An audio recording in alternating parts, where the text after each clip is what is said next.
Quand on veut prier comme il faut se détourner de toutes les créatures et se présenter devant Dieu avec une volonté et un esprit pur, avec la même détermination et la même ferveur que le publicain dans le temple ou que l'enfant prodigue revenant vers son Père.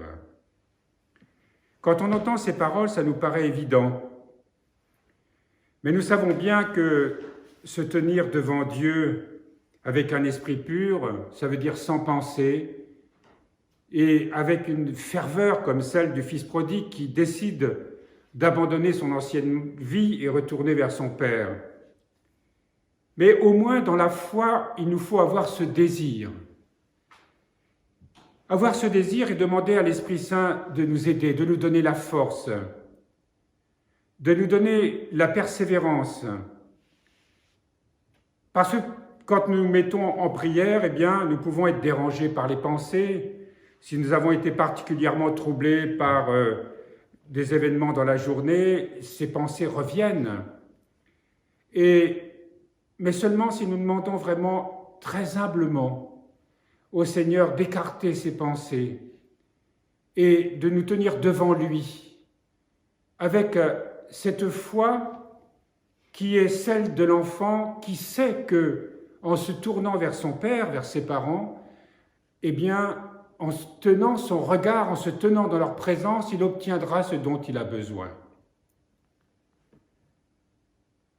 Cette attitude de l'enfance nous fait souvent défaut parce que notre démarche est tellement intellectuelle souvent, empreinte de techniques parfois, et puis surtout de nos habitudes en tant qu'adultes.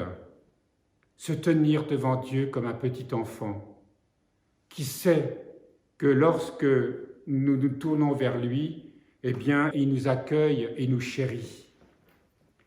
Celui qui veut prier comme il faut et obtenir par ses désirs la force de Dieu et son esprit doit pardonner à tous ses ennemis, les prendre dans ses prières et supplier Dieu qu'il lui plaise de les convertir et de les réconcilier avec lui dans son amour. Pardonner à tous ses ennemis, à ses adversaires, à ceux qui, dans notre imagination, dans nos pensées, troublent notre cœur.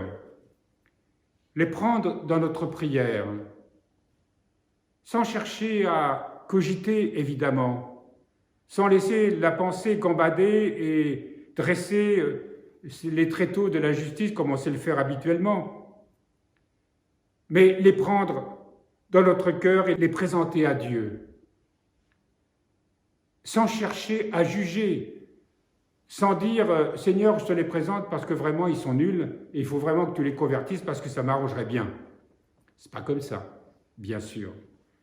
Mais dans cette prière simple de déposer toute notre affaire, tout ce qui compose les difficultés de notre vie et de laisser le Seigneur agir pour que notre cœur s'apaise et que leur cœur aussi s'apaise, pour que nous puissions nous convertir et que eux aussi puissent se convertir.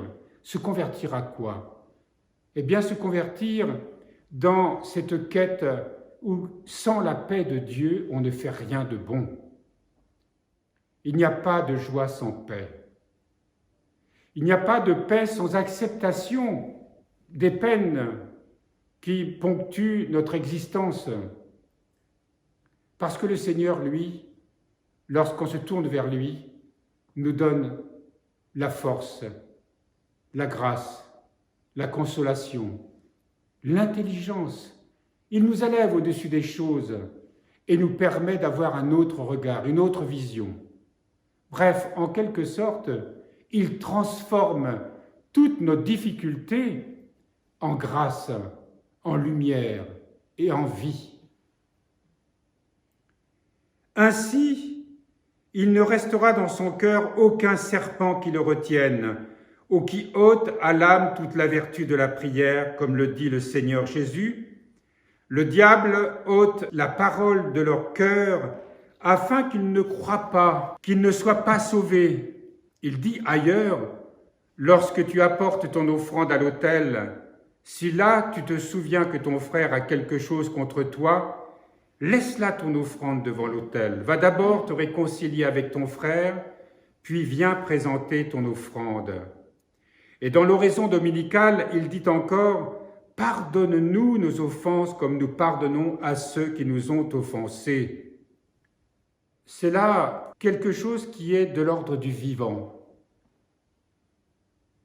qui correspond à la vie divine qui anime toute chose.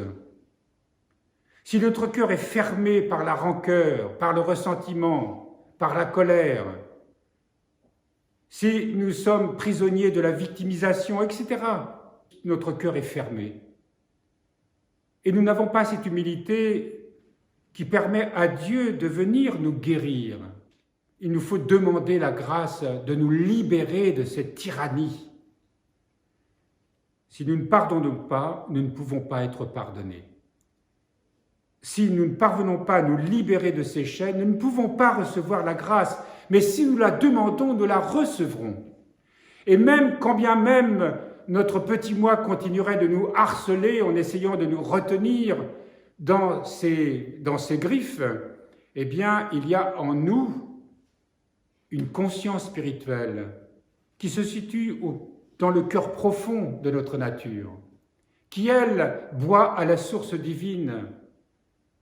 Eh bien, cette conscience spirituelle doit devenir le maître de notre vie et résister.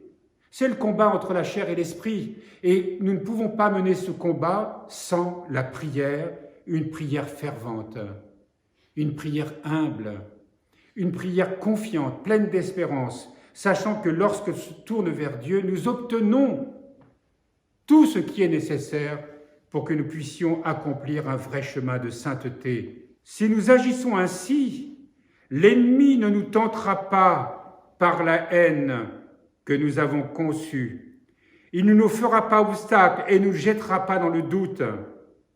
Celui qui prie comme il faut coopère intérieurement avec Dieu et produit de bons fruits, tel un arbre qui pousse sa sève au dehors et fait paraître sa vigueur par son fruit.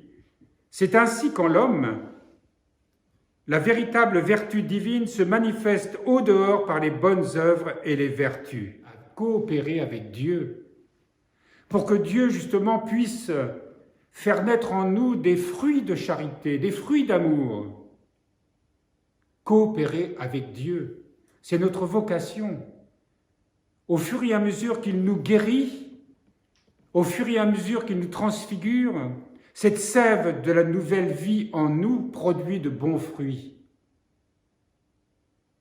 Et nous manifestons au dehors par nos actes la gloire de Dieu, c'est-à-dire la gloire de l'amour qui doit triompher sur tout mal. Si elle ne se traduit pas par des œuvres, c'est qu'il n'y a point de foi, que la prière n'est qu'hypocrisie, qu'elle est une forme purement extérieure et ne parvient pas jusqu'à Dieu. Je n'ai pas voulu cacher à mes chers amis et confrères en l'amour de Christ ce petit trésor de mon cœur, afin qu'ils sachent de quelle manière l'homme doit se disposer à la prière. Quel que soit l'état d'âme dans lequel nous sommes, et justement parce que nous sommes dans la peine, que nous sommes à la peine, Dieu le sait, parce que Dieu est au cœur de toutes choses, présent en tout, et il est présent absolument dans notre nature, dans tout ce que nous vivons, et il sait ce que nous vivons. Le moindre de nos pensées, de nos émotions, Dieu le sait parce qu'il est en nous. Et il attend qu'on s'ouvre à lui, justement au moment où nous sommes dans la difficulté. Nous le rencontrons en quelque sorte, comme on dit, sur la croix. Mais cette croix devient glorieuse, elle devient lumineuse. Comme nous le rappelons souvent, comme le Christ de Saint-Damien, elle devient l'arbre de la résurrection. Chaque petite épreuve, chaque difficulté qui nous plongerait parfois dans les ténèbres, parfois dans le désespoir, parce que nous voyons bien que nos ressources humaines ne suffisent pas. Il suffit de se tourner vers lui, d'entendre son appel. Il nous accueille, il nous chérit, il nous aime, il veut nous faire partager ses trésors. C'est précisément lorsque notre prière peut-être est difficile, mais que notre cœur veut que cette prière soit pleine d'espérance, que notre prière soit pure, que nous voulons être totalement tout à Dieu, que s'accomplit vraiment ce miracle de la sainteté qui est promis à tous les hommes, quels qu'ils soient.